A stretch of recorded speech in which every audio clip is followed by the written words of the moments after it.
Welcome to Study Home. Study Home आपका स्वागत करता है। आज हम एक मोटिवेशन कोट्स के साथ अपना सेशन स्टार्ट करेंगे। पहले मोटिवेशन क्या है? ना मेहनत में कमी, ना आंखों में नमी। ना मेहनत में कमी, ना आंखों में नमी। मेहनत तब तक नहीं रुकी जब तक कि सफलता नहीं मिली।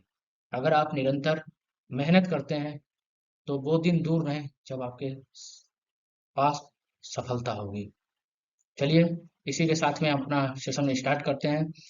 ये हमारा विज्ञान का भाग थर्ड होता है, थर्ड होगा। और इससे पहले जो हमने कार्बोहाइड्रेट पढ़ा था, पहले एक बार मैं उसे देख लेता हूँ जल्दी जल्दी, फिर उसके बाद में जो हमारे बचे थे वसा और प्रोटीन, उसके बारे में देख लेंगे। पोषण, पोषण तीन है: कार्बोहाइड्रेट, प्रोटीन और वसा। इसके अलावा जो हमारे सहायक पोषक होते हैं, विटामिन और खनिज पदार्थ। चलिए चालू करते हैं, देख लेते हैं थोड़ा कार्बोहाइड्रेट को जल्दी जल्दी। पहला है हमारा कि कार्बोहाइड्रेट किससे मिलकर बना है? CHO means carbon, carbon hydrogen और ऑक्सीजन से। ये हमारे कार्बन के यौगिक से मिलकर बना है। इनका अनुपात 1:2:1 होता है।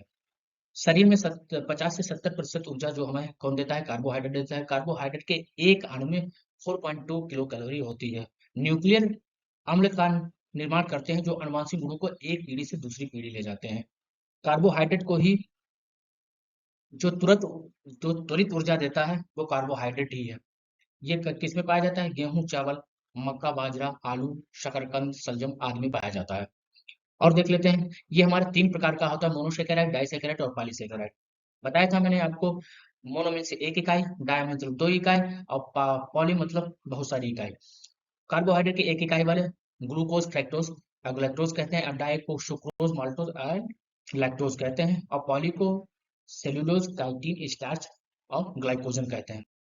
और देख लेते हैं मोनोसेकेराइड के तथ्य क्या है। ग्लूकोज को ब्लड शुगर कहते हैं, फ्रक्टोज को फूड शुगर कहते हैं, और ग्लैक्टोज को ब्रेन शुगर कहते हैं। फ्रक्टोज जो है प्राकृतिक शर्करा, सबसे मीठी है। डाइसेकेराइड, डाइसेकेराइड तो दो सेकेराइड से मिलकर बना है। उसमें पहले सुक्रोज आता है, सुक्रोज ग्लूकोज और फ्रक्टोज से मिलकर बना है। ये हमारे गन्ने में भी निर्मित होता है, सामान्य शर्करा जो हम लोग खाते पीते हैं, और टेबल शर्करा में भी काम आता है। माल्टोज होता है, ग्लूकोज ग्लूकोज से मिलकर बना है। ये माल्ट शर्करा है और शराब के निर्माण में काम आता है। लैक्टोज जो है ग्लूकोज प्लस ग्लाइकोज सम्मेलन है, स्तन ग्रंथियों में निर्मित है और मिल्क शुगर भी कहा जाता है। पॉलीसेकेराइड शर्करा, सेल्यूलोज पौधे की जो कोशिका भित्ति है सेल्यूलोज की बनी होती है। काइटिन जो है कवक की कोशिका भित्ति है। और स्टार्च जो है पौधों में भोजन का संग्रह स्टार्च के रूप में होता है, और जंतुओं में भोजन संग्रह ग्लाइकोजन के रूप में होता है। चलिए आगे देख लेते हैं। चलिए अब हमारा सेशन जो चालू होता है वसा। अब हम वसा को विस्तृत रूप से जानेंगे, फिर उसके बाद प्रोटीन को विस्तृत रूप से जानेंगे, फिर इससे संबंधित हम लोग क्वेश्चंस भी करेंगे। चलिए ध्यान से देखिए, चलिए शुरू करते हैं। निर्माण इसका भी होता है CHO मीन्स कार्बन, हाइड्रोजन और ऑक्सीजन से, लेकिन कार्बन जो है ऑक्सीजन से अधिक होता है। वसा का निर्माण तीन बसीय अणु तथा एक ग्लिसरॉल अणु से होता है। नेक्स्ट, इसे रिजर्व फूड भी कहा जाता है। रिजर्व फूड इसलिए कहा जाता है क्योंकि वसा हमारे शरीर में जाकर ये जमा हो जाता है। जैसे हम लोग देखते हैं कि पेट काफी बड़ा हो जाता है, हर जगह पे ये वसा हमारी जमा हो जाती है। यह शरीर में ऊर्जा प्रदान करने का प्रमुख आरक्षित स्रोत है। आरक्षित स्रोत मतलब जमा होकर यह हमें ऊर्जा प्रदान करता है। नेक्स्ट, जल में अघुलनशील तथा कार्बनिक यौगिक में ये घुलनशील होती है। नेक्स्ट देख लेते हैं, प्रति ग्राम जो है ऊर्जा वसा से सबसे अधिक मिलती है, 9.63 किलो कैलोरी प्राप्त होती है। वसा किन्हें कहते हैं? वसा जो 20 डिग्री पर जम जाते हैं, ठोस अवस्था में हो जाते हैं, उन्हें हम वसा कहते हैं। और जो इस पे द्रव बने रहते हैं इस तापमान पे, तो हम उन्हें क्या कहते हैं? तेल कहते हैं। चलिए आगे देख लेते हैं। मानव शरीर में 20 से 30% ऊर्जा हमें कौन देता है? वसा देता है। नोट क्या देख लेते हैं, ये थोड़ा ध्यान से देखिएगा, थोड़ा सा फर्क है।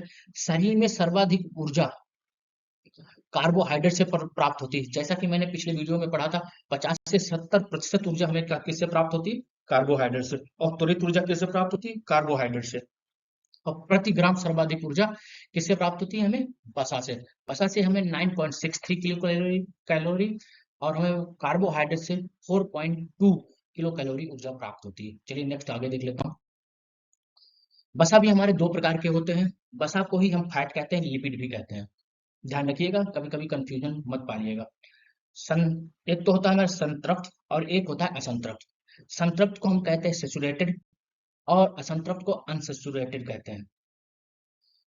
संतृप्त बसा वे बसा होते हैं जो तापमान घटने पर ये जम जाते हैं, और असंतृप्त वो होते हैं जो तापमान के घटने पर भी नहीं जमते हैं। ठीक है, इनके उदाहरण क्या है संतृप्त के? नारियल का तेल, जैसे सर्दी आती है जम जाता है, डालडा भी जम जाता है, घी भी जम जाता है, पाम ऑयल भी जम जाता है। ये जो संतप्त हमारा है, ये कोलेस्ट्रॉल का निर्माण करता है। अब कोलेस्ट्रॉल हमारे हार्ट के लिए बड़ी ही हानिकारक है, क्योंकि ये हमारे हार्ट की जो वेन्स हैं उनको ये ब्लॉकेज कर देता है, जिससे हमें हार्ट अटैक के ज्यादा चांसेस रहते हैं, और अधिक मात्रा में खाने से इसे ये बहुत हानिकारक होता है। ठीक है, असंतृप्त हम देख लेते हैं। सरसों का तेल, सूरजमुखी का तेल, अन्य तेल जो जमते नहीं है, और मछली के तेल व वनस्पति तेल में मुख्य रूप से असंतृप्त बसा होता है, और मछली के तेल में ओमेगा 3 बसा होता है। ठीक है, लोग कहते हैं कि घी ज्यादा से ज्यादा खाओ, वो हमें ऊर्जा प्राप्त करेगा, उससे हम ज्यादा स्ट्रांग हो। ऐसा नहीं है। अगर आप घी खाते हैं, अगर उतना ही कैलोरी आप ऊर्जा बर्न कर लेते हैं, उतना ही अगर आप बर्न करते हैं, तब तो आपके लिए घी बड़ा अच्छा है। अगर आप उतना बर्न नहीं कर पाते हैं, उतनी कैलोरी बर्न नहीं कर पाते हैं, तो वो आपके लिए बहुत हानिकारक है। आगे चल के ये हार्ट अटैक का कारण बनेगा। इसीलिए जब असंतृप्त को संतृप्त में बदला जाता है, अनसेचुरेटेड को सेचुरेटेड में, तो वो जो विधि कहलाती है उसे हाइड्रोजनीकरण कहा जाता है। ठीक है, इसके कार्य क्या है? यह शरीर के भीतर जमा होकर शरीर के तापमान को बाहर आने से रोकती है। कौन?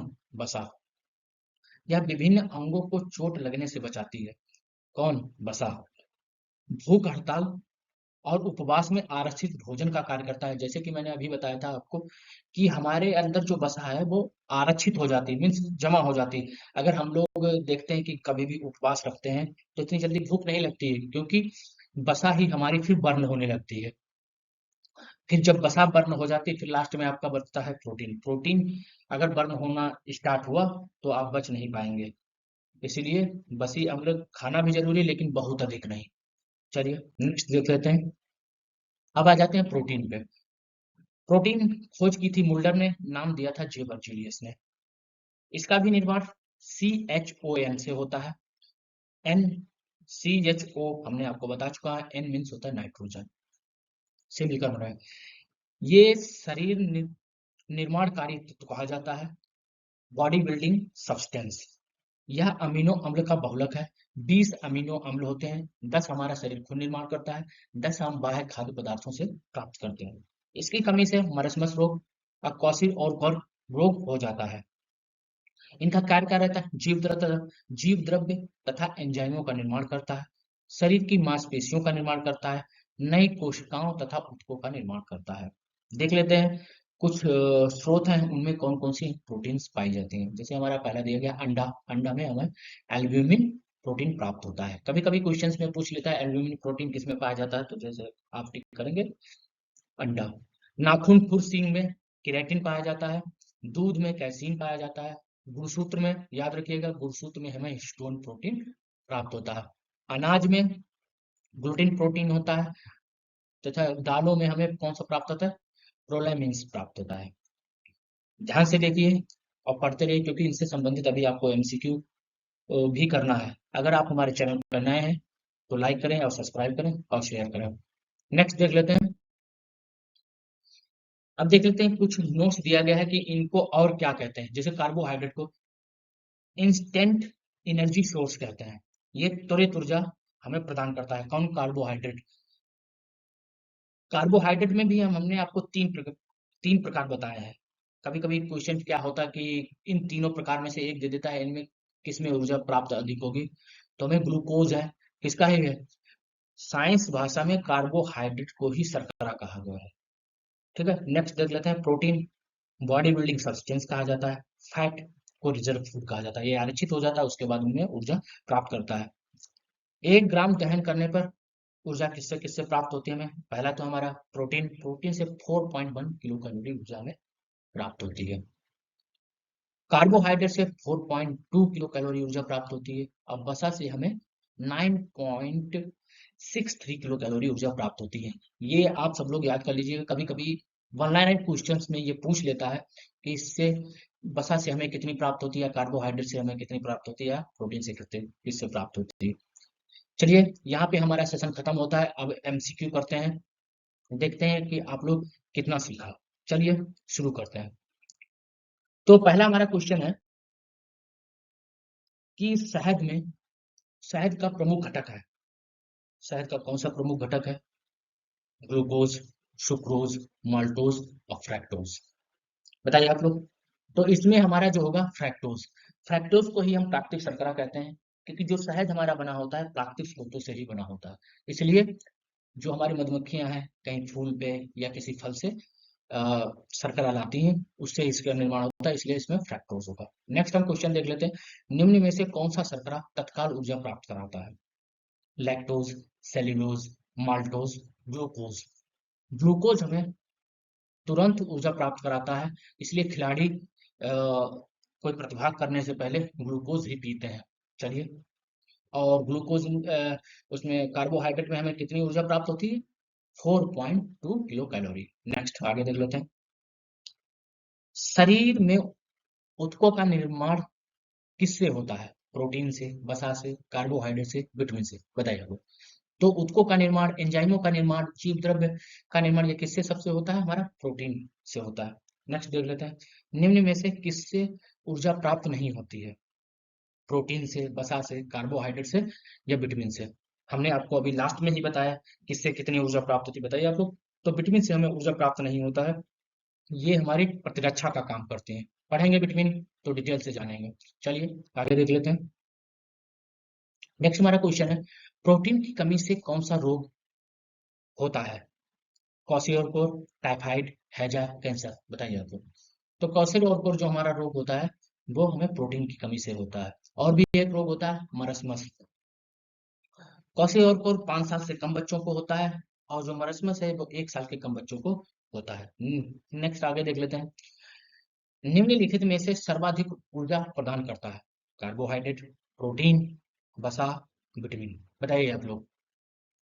तो जो हमें वसा है वो सर्वाधिक ऊर्जा प्राप्त कराता है, और यहीं पे अगर हम पूछ देते हैं आपसे कि त्वरित ऊर्जा कौन देता है, तो वो हमारा कार्बोहाइड्रेट हो जाता है। कमेंट सेक्शन में आप बताइए कि इन तीनों से कितनी कितनी ऊर्जा, किलो कैलोरी, कितनी ऊर्जा प्राप्त होती है। चलिए नेक्स्ट देख लेते हैं, प्रोटीन को निम्न में से क्या माना जाता है? शरीर का निर्माण करने वाला, ऊर्जा उत्पादक, विनियामक, स्थूलवर्धता। बताइए आप लोग, क्या माना जाता है? तो ये हमारे शरीर का निर्माण करने वाला माना जाता है, क्योंकि ये जितने भी ऊतक उतक हैं सब इससे ही निर्माण होता है। निम्न में से किसमें प्रोटीन नहीं पाया जाता है? बताइए आप लोग। मांस में, दूध में, चावल में, दाल में। बताइए। तो जो हमें चावल है उनसे हमें प्रोटीन प्राप्त नहीं होता है। नेक्स्ट देख लेते हैं, सोयाबीन में प्रोटीन का प्रतिशत कितना होता है? 42%, 52%, 62%, 72%। बताइए आप लोग। तो ये हमें सोयाबीन से 42% हमें, लगभग 42 या 46% लगभग रहती है, इतनी हमें प्रोटीन प्राप्त होती है। नेक्स्ट हम क्वेश्चन देख लेते हैं। नेक्स्ट हमारा क्वेश्चन है, निम्नलिखित में से प्रोटीन का सबसे अधिक स्रोत पाया जाता है? उड़द में, चना में, मटर में और सोयाबीन में। तो हमें सोयाबीन में सबसे अधिक मिलता है, लगभग 42 से 46% हमें ऊर्जा प्राप्त होती है। नेक्स्ट हम देख लेते हैं, निम्न में से कौन सा पदार्थ मानव शरीर में ईंधन का कार्य करता है? कहने का मतलब जितना तेज शरीर चलेगा उतना ज्यादा खपत होगी। प्रोटीन, विटामिन, कार्बोहाइड्रेट, जल। तो ये हमारा ईंधन के रूप में कार्य करता है कार्बोहाइड्रेट। ठीक है। निम्न में से कौन सा वसा ज्यादा हानिकारक है? सरसों का तेल, डालडा, सूरजमुखी का तेल, जैतून का तेल। तो इसमें जो डालडा है सबसे हानिकारक है, क्योंकि ये संतृप्त वसा है, और संतृप्त वसा इसका निर्माण करते हैं, कोलेस्ट्रॉल का निर्माण करते हैं, और कोलेस्ट्रॉल हमारा क्या करते हैं, हमारे जो वेन्स हैं उनको ब्लॉकेज करते हैं, जिससे हमें हार्ट अटैक के ज्यादा चांसेस रहते हैं। बाकी ये, और तापमान घटने पर ये जम जाते हैं, और बाकी सब ये संतृप्त हैं, ये तापमान घटने पर जमते नहीं है। नेक्स्ट देख लेते हैं, टेबल शर्करा किसे कहते हैं? लैक्टोज को, सुक्रोज को, लैक्टोज को, फ्रक्टोज को, बताइए आप लोग। तो ये हमें सुक्रोज को टेबल शर्करा कहते हैं। तो आप कमेंट सेक्शन में बताइए सुक्रोज किन दो शर्करा से मिलकर बना है। नेक्स्ट देख लेते हैं, हिस्टोन प्रोटीन किसमें पाया जाता है? पहला सूत्र में, अंडा में, अनाज में, दालों में, बताइए आप लोग। तो जो हमारा हिस्टोन प्रोटीन है गुणसूत्र में पाया जाता है। जैसा कि मैंने आपको इससे पहले भी बताया, स्रोत और प्रोटीन। तो अंडा में कौन सा पाया जाता है, अनाज में कौन सा पाया जाता है, दालों में कौन सा पाया जाता है? कृपया कमेंट सेक्शन में बताएं। तो कैसा लगा हमारा सेशन, वो भी कमेंट सेक्शन में बताइएगा। अगर आपको हमारा वीडियो अच्छा लगा, हमारा सेशन आपको अच्छा लगा, तो इसे लाइक करना ना भूलें। मिलते हैं नए वीडियो के साथ और नए जोश के साथ। तो तब तक के लिए नमस्कार, थैंक यू।